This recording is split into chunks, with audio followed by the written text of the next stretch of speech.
Welcome back to the show, guys. We have come to that part of the program where we get to elevate our mind a little bit. And for this, we've come with Arturo Camacho, a psychotherapist over at the VA, right? That's right.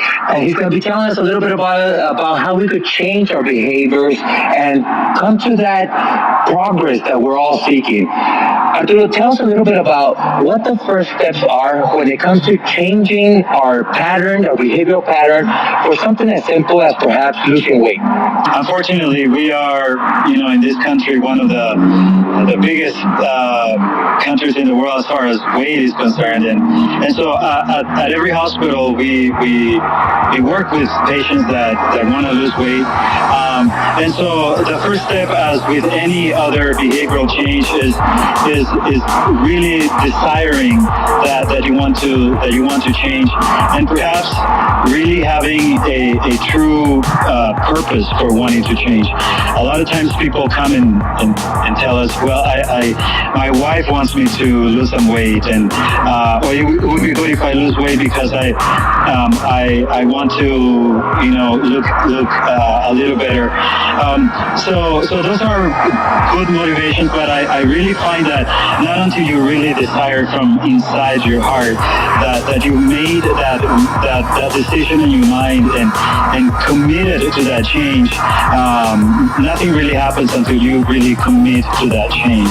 So is visualizing that end result a way to grow your commitment, or are there any tactics that we could use so that our commitment is stronger? Yeah, Dr. Covey from the 7 Habits of Highly Effective People, in one of his chapters, he talks about beginning with the end in mind. Right. And so visualizing the end results is really important, because a lot of people, it's not really difficult to lose weight, to be honest. Right. You eat a little better, you eat a little less, you move a little more, you walk a little more, you will lose weight. Right. It's not rocket science. But when you lose focus of what you truly want to accomplish, which is to live healthier, you go on a diet, on a 30-day diet to lose 30 pounds, and you will lose 30 pounds in 30 days. But what happens after that? The end result is to live a healthier life. So when you begin with that in your mind, and you can visualize that from now on, I'm going to live healthier, losing weight will come as a result of wanting to live healthier. And so this very much brings us back to that old axiom where when we change the way we look at things, the things we look at change. Meaning our priorities, our desires, and the way we approach eating. So at this point, you're starting out with the end results, and you're no longer focusing on how much you like Chico's tacos, for example, or that kind of. There's nothing wrong with Chico's tacos. Is this more or less the mentality you're giving us, where we need to change our priorities so that we're able to start from that point of view? Yes. Sadly, we have learned to succumb to the things that we like, the things that give us an immediate reward, and eating something that tastes good will immediately satisfy those cravings, instead of thinking, well, this is okay for a little bit. And I find that people that don't struggle with weight, they pretty much feel that they can eat anything that they want to. Right. The issue is never not eating something that is bad for you. So it's very much like in business where you sacrifice now to be able to enjoy later? Yeah.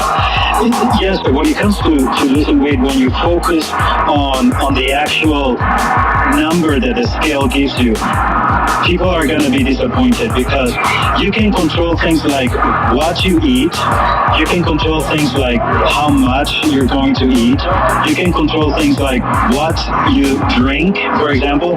You can't really control what the scale is going to say. So to the degree that you can concentrate on those things that are within your control, the more you're going to be able to influence the end result. Would you apply these same principles for any behavioral change? Very much so. Very much so. There are things that are within your control, and to the degree that you can exercise and concentrate on those issues. So Dr. Covey again talks about expanding your circle of influence, and what he means by that is think about those things that you can have a direct impact on, and as you impact your circle of influence, your circle of concern, those things that are not within your control, is going to get diminished. So increasing the amount of concentrating on the things that you can control, and that is going to decrease those things that are outside of your control. So coming to the moment when you're faced with something that you cannot control, how do we respond to that? What is that moment between the stimulation and the response? That gap, what should be going through our minds in that gap? Well, that is a very difficult question, and I don't know that I have an answer for that. But we have to understand that we are not prey of the things that are going on outside of us. We don't have control of a lot of things. We do have control of how we respond to whatever is going on around us.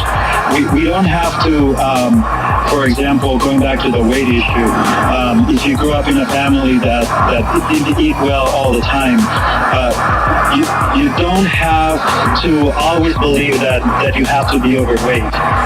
There are some genetics components to this, but between the stimuli, which is what's going on around you, and your response, you have the ability to choose your response. And I think many of us forget that we do have that ability to control our response. Do you have any tactics or any recommendations that we could do to stay in that gap and be able to make a better decision? Yes, as a matter of fact, yes. We at the hospital teach something we call progressive relaxation. So during progressive relaxation, you kind of learn to concentrate on something very mundane, which is thinking about your different muscles and relax them. And then we work with patients so that they can learn to concentrate on breathing. So as you concentrate on breathing, and different schools of thoughts have different ideas on what to do with your mind right at that time. Buddhism will think about meditating and leaving your mind blank. Christianity, I'm a Christian person, and so at that point we can pray and sort of allow for your mind to see if God will have a message for you. But yes, learning how to relax, learning how to meditate, learning how to get in touch with, for those of us who believe in the Judeo-Christian God, to be in touch with that deity can definitely expand that gap, as you called it, between the stimuli and the response, so that the more we stay in there, the more possibilities we have to act in the way that could truly turn things around for us. Yeah, and that's great advice, guys. As we've spoken before, if we find the highest conceptualization of ourselves, the most perfected self that you could think of, and in that gap, respond from that point of view, you will always have an incremental growth in your life. Yes, how many times a day do we make a decision that impacts our health, for example? Right. When it comes to where are you going to park today? Are you going to park really close to the store, right, or kind of far to maybe get another couple of hundred extra steps, what you're going to eat, where you're going to eat, who are you going to eat with, are you going to supersize it or not? All of these daily decisions, we probably make hundreds of decisions a day where we can choose to respond as opposed to not choosing to respond on and just react to what is happening around us. But we can choose to decide throughout the day hundreds of times. And this is the wonderful thing about this, that once you come to the realization that, yes, I can decide, I don't have to react, I can decide, then you will realize that throughout the day you'll have countless opportunities to make the right decision to slowly continue to change your behavior. Yeah, and again, guys, that is applicable all across the board in our lives. Before we go, any last words or recommendations you may have for our audience? Well, I can tell you that it is possible, it is doable. Work on small steps at the beginning. Have clear, defined goals that you want to work on. And if you're a Christian person, ask for guidance. And this is something that great people learn to do, and possibly start small with baby steps.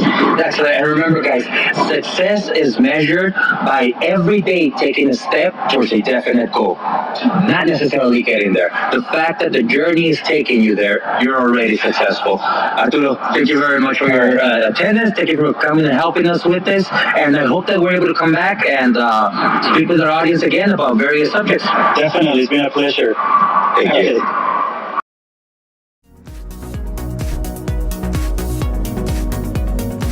Visit Glow and Tanning Boutique for your highest experience in luxury tanning and the latest technology in town.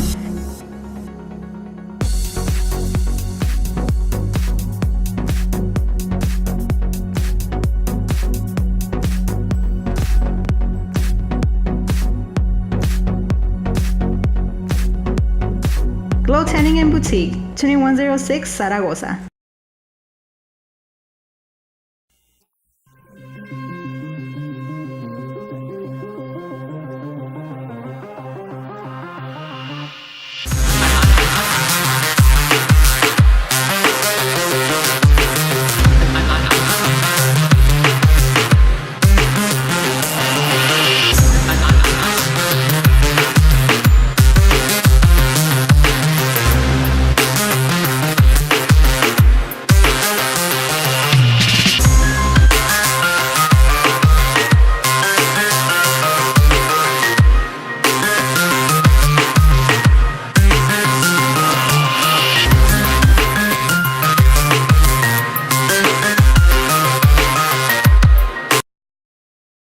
From Fitness First, and she is going to be talking to us about that mindset that it takes to be able to achieve that pro level. Let's keep in mind, Katie has been the first El Pasoan to win the Arnold overall amateur competition, which boosted her up to the IFBB pro status. Yes. And so tell us, as an athlete, what is the mindset that you have to be able to achieve that kind of status, that level of professionalism? One thing you have to learn is to push through the pain and the pain of dieting. Dieting, I hear, is just as important as working out. It's I don't know if it's probably more important.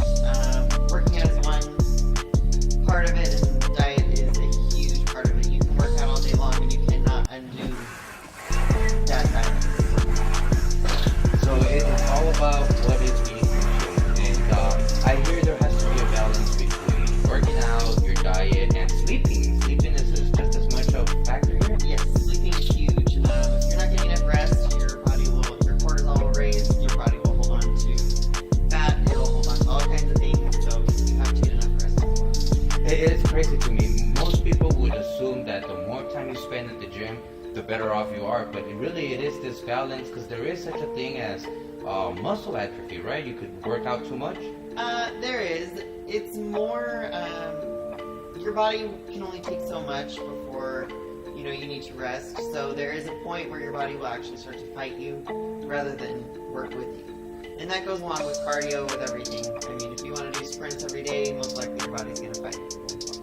So that brings us back to that mindset of being disciplined and having that professionalism. Because I could very well see myself where you're so passionate, you see the results, you're almost there, all you want to do is work out, but you need to have that discipline and bring yourself back and say, I have to rest this time. Definitely. You have to listen to your body. It's huge. all day long, and you're not going to see the scale move, and you're not going to see change in your body because your body's going to start fighting you instead of working with you. And it's really funny because it seems to me that our bodies tell us different things. I listen to my body all the time, and I see the scale keep on moving all the time. I mean, how do we get to that point to where we are able to have the discipline, the 5 days a week, come to the weekend, and it's your off, it's your cheat meals? What is it? A cheat meal? Is it a cheat day? Is it a cheat weekend?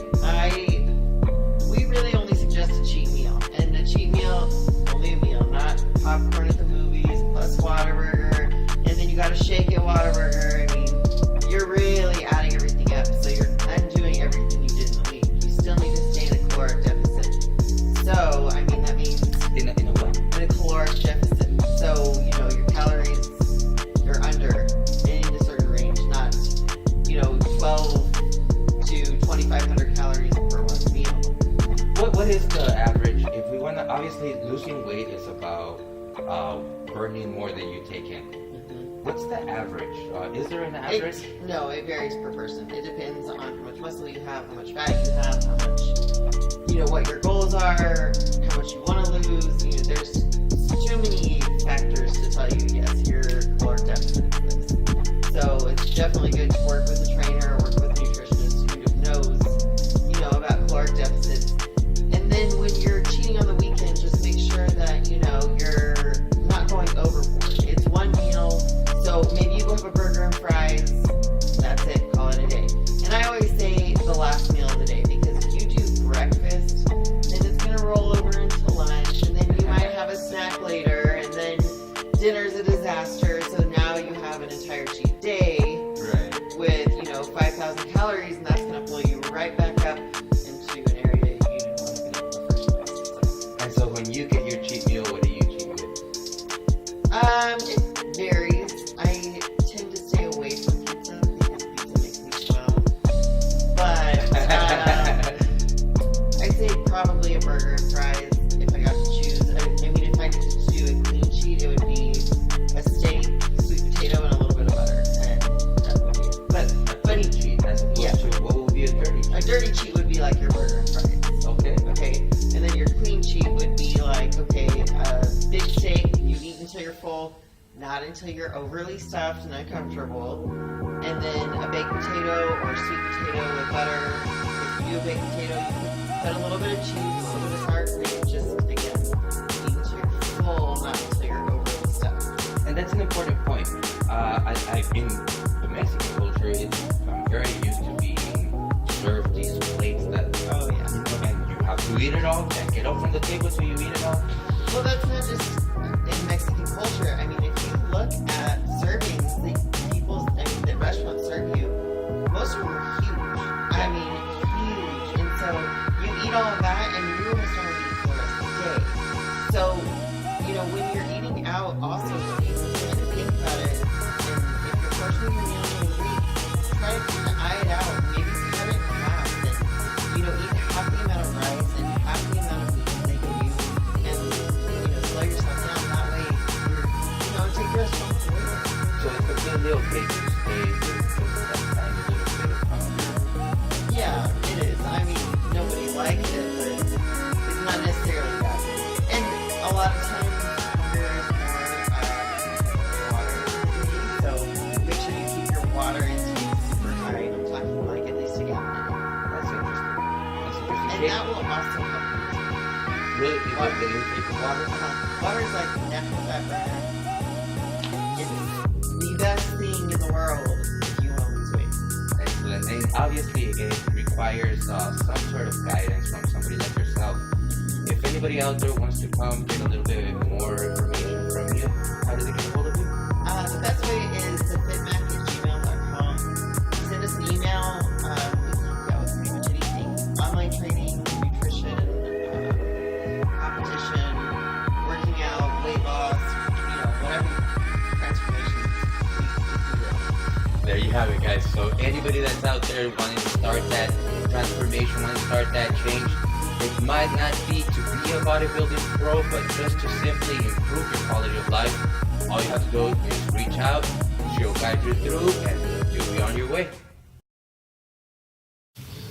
All right, guys, welcome back to Elevate El Paso. This is the part of the show where we get to elevate our body. And for this, we know that a healthy routine is something that we need to establish from a very young age. And therefore, we've come with Michelle, who is going to be telling us a little bit about Zumbini and what it's like to get started with a healthy routine and a exercise lifestyle from a very young age. Michelle, how are you? Good, and yourself? I'm doing good. Tell us a little bit about Zumbini and what it's all about. All right, well, Zumbini, it's a music and movement program designed for children 0 to 4 and their caregivers. It's not a fitness program, though. It's more like development, educational. We use instruments, we sing, we dance, and we play with them to help them develop more social skills, motor skills, fine motor skills, emotional, all that. And at what age do they start? 0, as newborns. You could bring them in your arms and dance with them. You know, it's really neat. So have you experienced that this is beneficial for the relationship of the parent and the baby as well? Oh yeah, totally.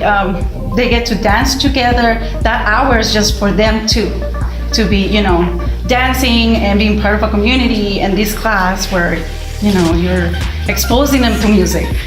Is this something that you feel is fundamental for them to have a healthy lifestyle, or is this also fundamental for them to have a healthy relationship? Is this more of a bonding experience or more of a fitness? Or tell me more about it. It's more like a bonding experience. Also, music is so important to expose the kids since newborns, you know. We get born with the love for music. We just don't get exposed as easy and as soon as we're born.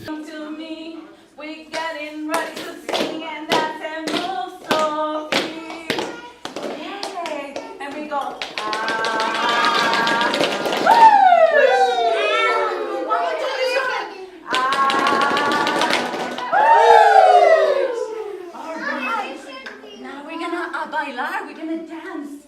Can we dance? Yeah? Alright, let's try. A bailar, a bailar. Let's go dance, let's go dance. A bailar, a bailar. Let's go dance, let's go dance. Con el dedo, dedo. With the finger, finger. Con el dedo, dedo. With the finger, finger.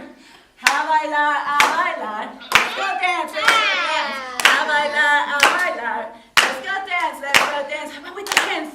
Con la mano, mano, with the hands, hands. Con la mano, mano, with the hands, hands. One more time. A bailar, a bailar. Let's go dance, let's go dance. A bailar, a bailar. Let's go dance, let's go dance. With the shoulders, shoulders. Con los hombros, hombros. With the shoulders, shoulders. Con los hombros, hombros. A bailar, a bailar. Let's go dance, let's go dance. So tell me a little bit about what the class looks like. What do you usually do with them? All right, well, our class is a 45-minute class.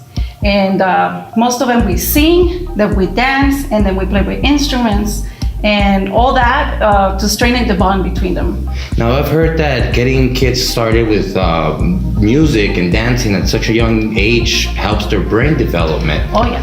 Is this something that you have found to help in their creativity as well? Yeah, and I see it. I have my youngest child. She's been, both of them, since a young age. I have exposed them to music, and I could see their creative area, you know, has been enhanced, or if you could say that. It's definitely something that enhances it. Tell us a little bit more in regards to how it is that people could get started with you. All right, well, these classes are every 6 weeks or 12, depending on the length of it. You go to Zumbini.com and then you register under the instructor you want, because I'm not the only one. We're growing. Zumbini is growing here in El Paso. But if they want to look you up, they just look under Michelle or... Zumbini with Michelle. Zumbini with Michelle. Awesome. Thank you so much for giving us the chance to come and speak with you, and we hope we get to come back and speak with you again. Of course. Thank you.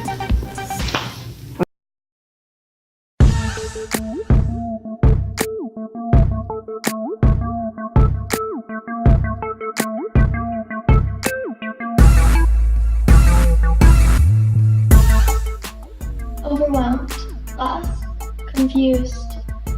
You have no one to go to. And when someone asks you what's wrong, it's like the words don't form. You don't like telling people what's wrong.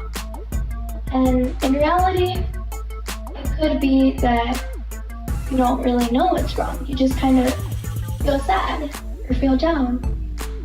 And sometimes you need to just let everything out. Bottling everything that goes wrong isn't going to make it better in the end. And I don't mean letting it out as in always talking to someone. Talking to someone does help. And it is something that I suggest you to do. But you could also let it out through sports. Or sometimes you just need to cry. Crying is natural for humans because we feel.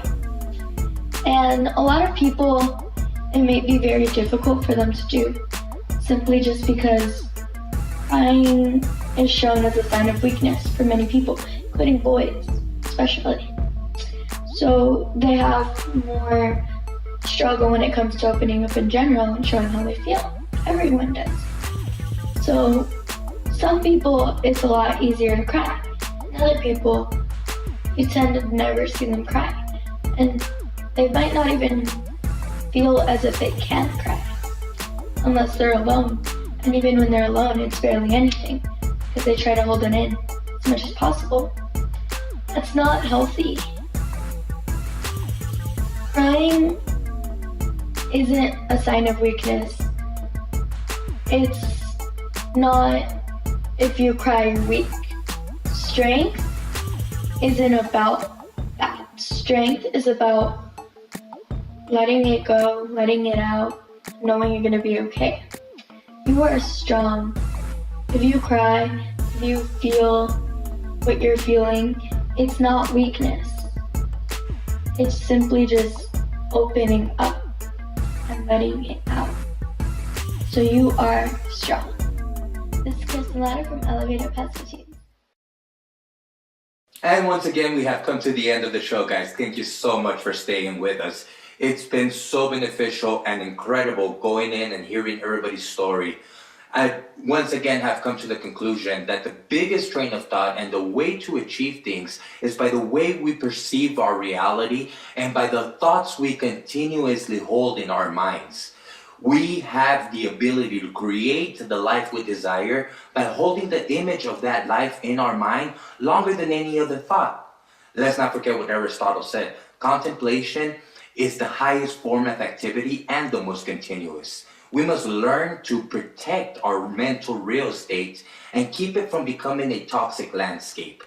Remorse of past things we've done, as well as anxieties of those fictitious stories that we come up with of things that could happen, are all there to rob us from that focus, as well as that toxicity and the negativity that others could bring into our lives. We need to learn to filter all that out and focus on the one goal that we desire to reach. Keep in mind, guys, we aren't perfect, but we are perfectible.